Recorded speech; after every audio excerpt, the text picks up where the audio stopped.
The National Defense Authorization Act has been passed in the House and already generating controversy because it contains many culture war issues. But the big push is now coming from the Senate side, where senators are pushing for women to be drafted. Okay.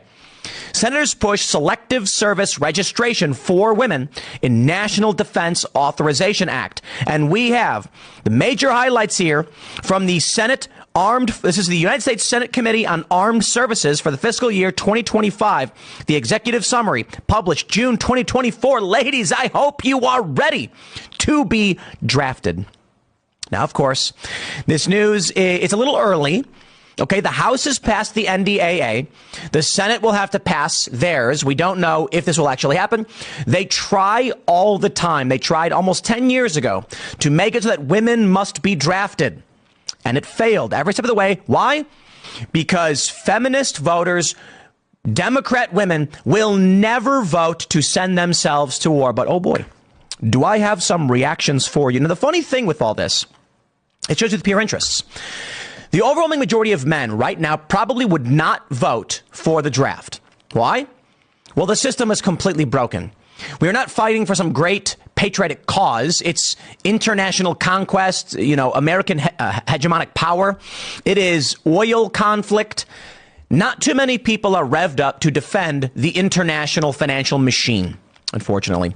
But here at home, one of the big problems is feminism. If you were to say right now that we'd have a vote on the draft, should men be drafted, men are going to vote no. Many women are probably going to vote no as well because they don't want to be drafted. And they know if they ask for equality, they get drafted too. And so here we are. Guys are going to say, so long as women don't get drafted, why should we? You want equality? This is the game we will play. Now, I, on the other hand, think everyone should be drafted. I'm going to pause for dramatic effect. I'm going to let people clip that out of context before I actually explain my position. Okay, now that the rage has percolated all over the internet, what I actually mean is not that everyone should be drafted. I don't like the draft.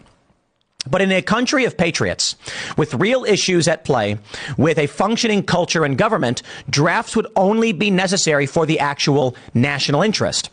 Which means if we're being invaded, not that we're going to draft people and send them to Vietnam. That's insane. No, but if China invaded California, then let's draft, baby, because we're here to defend our country. But we don't have a country right now. This country is in shambles. There's corrupt elements at the highest level. It's political lawfare. It's cold civil war. It's whatever you want to call it. Ain't nobody going to be fighting for anybody else.